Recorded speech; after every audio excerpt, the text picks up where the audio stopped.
ایک غیر مسلم نے اسلام قبول کیا. اس سے پوچھا گیا اسلام کی کس قدر نے تجھے متاثر کیا؟ اس نے کہا صرف ایک واقعہ میری ہدایت کا سبب بن گیا. اس نے کہا کہ کیا واقعہ؟ کہا ایک دن مجلس حضور کی لگی تھی، لوگوں کا ہجوم تھا. ایک شخص اٹھ کے کھڑا ہوا، حضور میرا بیٹا کئی دنوں سے گم ہے، مل نہیں رہا، آپ دعا کر دیں مل جائے. تو آقا کریم علیہ السلام قبل اس سے کہ ہاتھ اٹھاتے ایک شخص جو باہر دروازے پہ کھڑا تھا، اس نے کہا حضور ابھی ابھی میں آیا ہوں فلاں باغ سے گزر کے، میں نے بچوں کے ساتھ اس کے بیٹے کو کھیلتا دیکھا فلاں باغ میں. باپ نے سنا کہ میرا بیٹا فلاں باغ میں ہے تو ظاہر اس نے فوراً دوڑ لگا دی. تو آقا کریم علیہ السلام نے فرمایا اسے بلاؤ. بلایا گیا، کہا بہت جلدی ہے. جی حضور آپ جانتے ہیں کئی دنوں سے بچھڑا ہوں، اس کی ماں الگ تڑپ رہی ہے، میں الگ بے چین ہوں، کئی دن سے کھایا کچھ نہیں، جب خبر ملی ہے تو بہت جلد بچے سے ملنا چاہتا ہوں.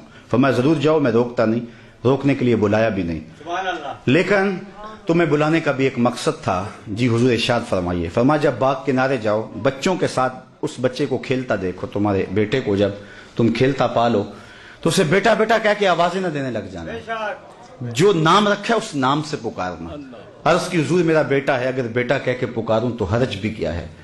فرمایا تم کئی دنوں سے بچھڑے ہو، تمہارے لہجے میں بلا کا رس ہوگا اور تم نہیں جانتے، ہو سکتا ہے کھیلنے والوں میں کوئی یتیم بھی کھیل رہا ہو، اور جب تم اپنے بیٹے کو بیٹا کہہ کے پکارو گے اس کا کلیجہ تڑپ جائے گا، کاش آج میرا باپ ہوتا تو مجھے بھی بیٹا کہہ کے پکارو. تو کہا یہ شوق گھر جا کے پورا کر لینا، یہ شوق گھر جا کے پورا کر لینا.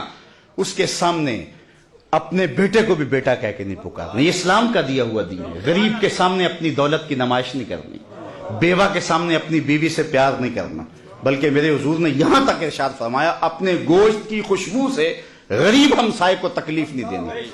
یا تو تھوڑا سا پانی زیادہ ڈال لو اور شوربے کی ایک پیالی ہمسایوں کے گھر بھی بھیج دو.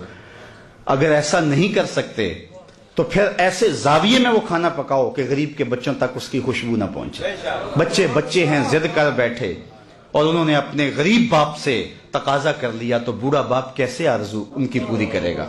وہ کیا کسی نے کہا تھا نا، اسی ڈر سے وہ بچوں کو دوپہر میں سلا دیتی ہے گلی میں پھر کھلونے بیچنے والا نہ آ جائے.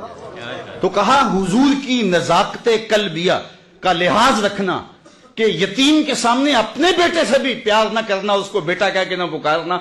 کہا یہ چیز میرے اسلام لانے کا سبب ہوا.